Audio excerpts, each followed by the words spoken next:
दोस्तों नमस्कार, मैं संजीव भार्गव, वर्कशॉप कैलकुलेशन और इंजीनियरिंग अनुदेशक। इस समय मैं गवर्नमेंट ITI अलवर में पदस्थापित हूँ और वहाँ अप्रेंटिसशिप का काम देख रहा हूँ। ये वीडियो जो है उन बच्चों के लिए जो अप्रेंटिसशिप कर चुके हैं 15 अप्रैल 2020 तक और उनको एग्ज़ाम के फॉर्म भरने हैं। आपका ITI skill India YouTube channel पे स्वागत है। और मैंने ये चैनल जो ITI से related information, motivational lecture, engineering workshop calculation, ITI में प्रवेश संबंधी सूचना, ITI की ट्रेड संबंधी सूचनाओं के लिए ये चैनल बनाया है। ये मैं आपको वीडियो बना रहा हूँ जिसके अंदर जो हमारा अगला AITT यानी कि ऑल इंडिया ट्रेड टेस्ट जो अप्रेंटिसशिप बच्चा कर रहा होता है उसकी ट्रेनिंग पूरी होने के बाद जो उसको एग्ज़ाम देना होता है वो AITT एग्ज़ाम कहलाता है। उसके लिए गवर्नमेंट ने, DGT ने, दिल्ली ने नोटिफिकेशन जारी कर दिया है और उसके लिए एक मैनुअल डाला है जिसके अंदर उस मैनुअल को देख करके बच्चे अपना ऑनलाइन फॉर्म कंप्लीट करके भर सकता है। और वो इजी स्टेप में मैं आपको समझा रहा हूँ। तो एस्टेब्लिशमेंट के HR मैनेजर या जो कंपनी के अंदर अप्रेंटिसशिप का काम देख रहे हैं, कृपया उनसे निवेदन है कि वो आपकी कंपनी के अंदर, अपनी कंपनी के अंदर जो बच्चा अप्रेंटिसशिप 15 अप्रैल 2020 तक कंप्लीट कर चुका है उसके लिए जो एग्ज़ाम की डेट्स आ गई हैं उस हिसाब से वो ये फॉर्म भर सकता है। और उसके लिए उसको HR मैनेजर या जो अधिकारी हैं वो इस वीडियो के लिंक को बच्चे तक मैसेज के थ्रू भेजने की कृपा करें जिससे कि बच्चा देख करके और अपना एग्ज़ाम का फॉर्म कंप्लीट कर ले, क्योंकि वो इजी है, ऑनलाइन होगा। बच्चे को आपके पास आने की ज़रूरत नहीं है। वो बच्चा एंड्रॉयड मोबाइल फ़ोन पे जिसके अंदर उसके पास इंटरनेट उपलब्ध हो, तो ये जब रजिस्ट्रेशन की कार्रवाई करेगा तो जैसे जैसे मैं बताता जा रहा हूँ उस स्टेप को करता चला जाए तो उसका फॉर्म कंप्लीट हो जाएगा। तो हम शुरू करते हैं। 110 AITT एग्ज़ाम रजिस्ट्रेशन। तो वहाँ पे वो गूगल में जाके open apprenticeship site using the URL www.apprenticeship.gov.in। इसका मतलब यह है कि वो गूगल सर्च में जाके apprenticeship.gov.in जैसे ही क्लिक करेगा तो उसको इस तरह का इंटरफेस सामने से दिखाई देगा, जिसके अंदर पहला टैब होगा ऑरेंज पट्टी के अंदर होम, दूसरा है इस्टेब्लिशमेंट, तीसरा है अप्रेंटिसेस, चौथा है BTP, पांचवा है वेरिफिकेशन, छठा है TPA, सातवां है अप्रेंटिसशिप एक्ट, आठवां है NAPS और लास्ट है हमारा AITT ऑनलाइन एग्ज़ामिनेशन। तो वहाँ पे बच्चा इस AITT ऑनलाइन एग्ज़ामिनेशन को टैब को जो है क्लिक करेगा। क्लिक करने के बाद ये इस तरह से मैं दिखा रहा हूँ। यहाँ पे रेड बॉक्स बना हुआ है जिसके अंदर AITT ऑनलाइन एग्ज़ामिनेशन लिखा हुआ है। यहाँ पे वो अप्रेंटिसशिप किए हुए बच्चे को क्लिक करना है। उसके बाद तीसरा जो स्टेप है, on clicking above mention link registration page will open, यानी कि रजिस्ट्रेशन के लिए जो लिंक दे रखा है उसको क्लिक करने पर एक पॉपअप खुलेगा, विंडो खुलेगी। Choose type of examination to apply for, यानी कि वो किस तरह का एग्ज़ाम देना चाहता है उसके ऊपर उसको क्लिक करना है। उसके अंदर उसके पास दो ऑप्शन होंगे। पहला ऑप्शन है फाइनल एग्ज़ाम और दूसरा है सप्लीमेंट्री। यहाँ पे आर यू अप्लाइंग फॉर, यानी कि किस चीज़ के लिए आप अप्लाई कर रहे हो, फाइनल एग्ज़ाम के लिए या सप्लीमेंट्री के लिए। यहाँ पर फाइनल एग्ज़ाम का मतलब है कि जो अप्रेंटिसशिप करने वाला बच्चा पहली बार एग्ज़ाम देगा, यानी कि 20 अप्रैल 2020 को जिसकी ट्रेनिंग पूरी हो रही है, अगर वो एग्ज़ाम देना चाहता है तो वो यहाँ पे फाइनल वाले पे क्लिक करेगा। और सप्लीमेंट्री में उस बच्चे को क्लिक करना है जो पहले एग्ज़ाम दे चुका है लेकिन उसका कोई सब्जेक्ट पास नहीं हुआ है, यानी कि वो रह गया है उसके अंदर, तो वो यहाँ पे सप्लीमेंट्री वाले बिंदु पे क्लिक करेगा।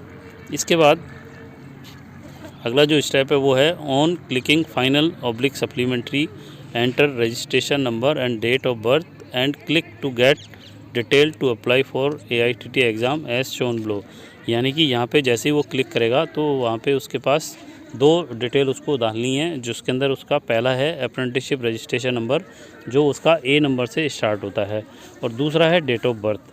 तो यहाँ पे A नंबर डालेगा और डेट ऑफ बर्थ के अंदर पहले वो डालेगा डेट जो 1 से लेकर के 31 तक होती है, दूसरा उसके अंदर डालेगा मंथ, यानी कि कौन से मंथ में उसका जन्म हुआ है, और तीसरा डालेगा वहाँ पे उसका ईयर, कौन से साल में उसका जन्म हुआ है।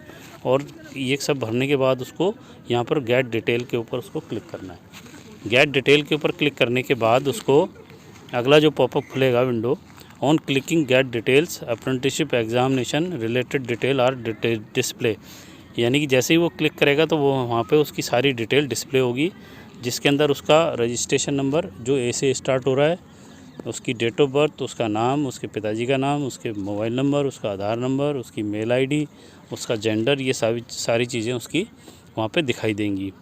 उसके बाद नीचे लिख रखा है is applying exam for first time, क्या वो पहली बार एग्ज़ाम दे रहा है या सप्लीमेंट्री के लिए दूसरी बार तीसरी बार एग्ज़ाम दे रहा है। तो जिस पे वो क्लिक करेगा उसी से उसका आगे का पॉपअप खुलेगा।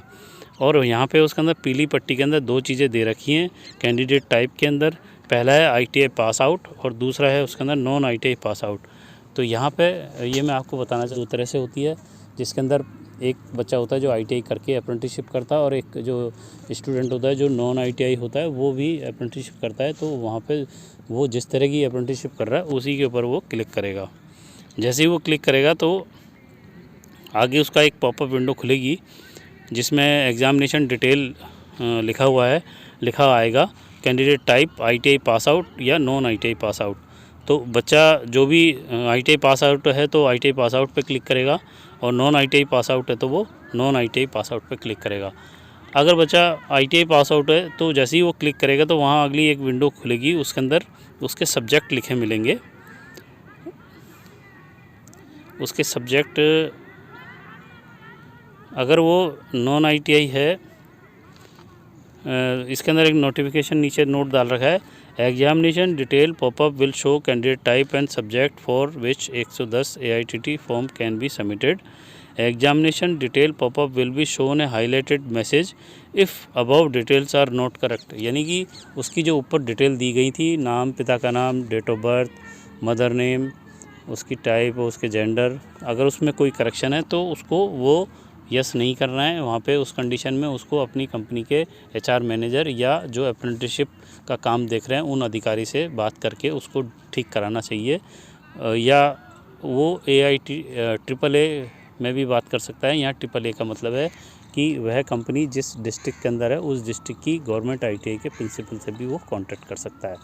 लेकिन कोशिश करे कि वो अपनी डिटेल जो कंपनी के पास होती है तो कंपनी के HR मैनेजर या अप्रेंटिसशिप जो अधिकारी संभालते हैं उन्हीं से बात करें कि उन्हीं से वो ठीक करा पाएगा।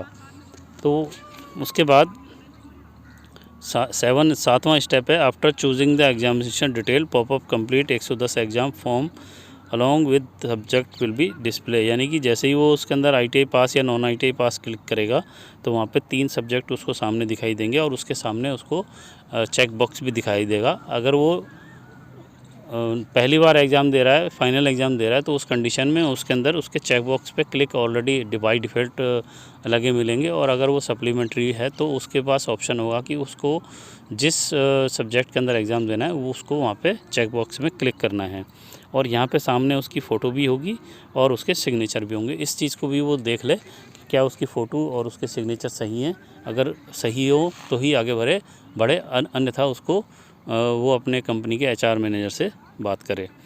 इसके बाद अगला नोट है, applying for 110 AITT exam final exam all the subject will be selected by default and user not be able to edit it. इसका मतलब ये है कि जो अप्रेंटिसशिप करने वाला बच्चा फाइनल एग्ज़ाम दे रहा है, यानी कि पहली बार एग्ज़ाम दे रहा है, तो उसका वहाँ पे क्लिक करने पर उसका जो सब्जेक्ट है वो ऑटोमेटिकली वहाँ पे बाय डिफ़ॉल्ट क्लिक होंगे, तो वहाँ पे उसको कुछ भी करने की ज़रूरत नहीं है।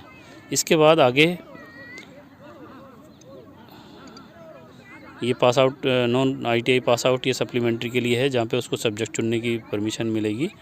और लास्ट में आगे चलते हैं, after that apprenticeship will select the declaration and then select the subject if he is applying for supplementary exam and click on submit button, or he can directly click on submit button if applying for final exam, because in case of final exam all the subject are selected by default। यानी इसका मतलब ये है कि वहाँ पे अगर वो फाइनल एग्ज़ाम दे रहा है तो उसके जो सब्जेक्ट है वो बाय डिफ़ॉल्ट चूज़ मिलेंगे, तो उसको कुछ करने की ज़रूरत नहीं होगी। और उसको लास्ट में यहाँ पे एक चेक बॉक्स दे रखा है जिस पे क्लिक करना है। इस पे सिग्नेचर के नीचे इसमें लिखा है I hereby declare that the detail filled in the form are true to the best of my knowledge, यानी कि मेरी नॉलेज के अनुसार ये जो इन्फॉर्मेशन को मैं सबमिट कर रहा हूँ ये सही है। I also confirm that I have opted for the correct examination paper oblique subject, यानी कि इसमें यह भी दे रहा है कि मैंने जो है मेरी नॉलेज के अनुसार जो सब्जेक्ट मेरे को एग्ज़ाम देना है, अगर मैं सप्लीमेंट्री का दे रहा हूँ तो मैंने एग्ज़ाम सही सेलेक्ट किए हैं। और वो यहाँ पे चेक बॉक्स में आई हेयर बाई से पहले जो चेक बॉक्स दे रखा है उसको क्लिक करेगा और यहाँ पे लास्ट में उसको सबमिट कर देगा। और सबमिट करने के बाद जो उसके पास एक वहाँ पे मैसेज शो होगा 9वें स्टेप में, a final submission popup will come asking are you sure you want to submit once submitted data can not be edited, यानी कि इसका मतलब ये कह रहा है कि अगर आपने एक बार इसको सबमिट कर दिया तो उसके बाद उसके अंदर एडिट होना संभव नहीं होगा, इसलिए उसको सोच समझ के वो यस या नो करे। अगर उसकी सारी डिटेल सही है तो उसको वहाँ पे वो यस कर दे। और यस करने के बाद उसका इसमें नोट दे रखा है, if apprentice do not want to any change in his examination detail then he can click on yes button. अगर वो अपनी डिटेल के अंदर किसी प्रकार का चेंज नहीं चाहता है तो वो यस पे क्लिक करे, और यदि उसकी जो डिटेल्स हैं उसके अंदर कोई चेंज है, कोई फ़र्क है, तो उसको नो बटन को क्लिक करना चाहिए। और कोशिश करना चाहिए कि अपनी कंपनी, यानी कि जिस कंपनी में अप्रेंटिसशिप कर रहा था वहाँ के HR मैनेजर या अप्रेंटिसशिप संभालने वाले अधिकारी से बात करके वो अपनी डिटेल में जो आवश्यक चेंज है वो चेंज करने की कोशिश करे, उसके बाद ही वो उसका फॉर्म सबमिट हो। और लास्ट में उसका एक मैसेज वहाँ पे शो दिखाई देगा, examination registration form for apprenticeship training, enter detail for registration, your registration form for apprenticeship online exam has been submitted successfully but approval is pending with establishment. इसका मतलब यह है कि आपने जो यहाँ पे सबमिट किया है फॉर्म वो सबमिट हो चुका है, लेकिन फाइनल अप्रूवल जो आपकी कंपनी के HR मैनेजर या अप्रेंटिसशिप देखने वाले अधिकारी द्वारा करने पर ही फाइनल सबमिट होगा या अप्रूवल होगा। तो ये यहाँ पर पूरी डिटेल आपको मैंने बताई है। तो इसमें लास्ट नोट डाल रखा है, after registration for AITT examination you will be receive an email where your form will be pending for approval with the establishment you have marked in training, यानी कि ये जो सबमिट होने के बाद सारी डिटेल जो है कंपनी की लॉगिन ID में चली जाएगी और वहाँ HR मैनेजर या अप्रेंटिसशिप देखने वाले अधिकारी द्वारा उसको देख करके चेक करके अप्रूवल किया जाएगा, और उसके लिए एस्टेब्लिशमेंट के पास भी मिल जाएगा। और वहाँ पे बच्चे ने जो मेल ID प्रोवाइड की थी रजिस्ट्रेशन करते समय उसके पास भी मेल पे डिटेल मिलेगी। Apprenticeship can contact his establishment to get his exam form approved, यानी कि वो अपनी कंपनी के HR मैनेजर से जा कर के डिटेल फ़ोन करके उस चीज़ के बारे में भी पता कर सकता है। तो यहाँ पे ये इस चीज़ की डिटेल आपको मिल गई है पूरी। तो आप बच्चों को ध्यान रखना है कि वो अपनी डेट ऑफ बर्थ, अपने फादर नेम, मदर नेम और अपनी सारी डिटेल को चेक कर ले, अगर सारी सही हो उसके बाद फॉर्म भरे। और ये सारा काम जो है मोबाइल से भी हो सकता है, इसलिए उसमें ज़्यादा परेशान होने की ज़रूरत नहीं है। और वो अपनी कंपनी के HR मैनेजर या अप्रेंटिसशिप अधिकारी को इन्फॉर्म कर दे कि उसके द्वारा फॉर्म भर दिया गया है, तो जो कंपनी के HR मैनेजर या जो अप्रेंटिसशिप ऑफिसर हैं वो इसको देख करके अप्रूव कर देंगे, तभी ये आपका ऑनलाइन एग्ज़ाम के लिए फॉर्म सबमिट होगा। तो इसके लिए वो बात कर ले। तो ये इन्फॉर्मेशन मेरी सभी HR मैनेजर से निवेदन है कि वो अपने सभी अप्रेंटिसशिप करने वाले कैंडिडेट्स को इस वीडियो का लिंक शेयर करें, जिससे कि वो इसको देख करके अपना फॉर्म भर सकें। और आगे की सूचनाएं आपको और मैं जो आती रहेंगी वो देता रहूँगा। लास्ट में मेरे तरफ से नमस्कार, धन्यवाद, जय हिंद, जय भारत।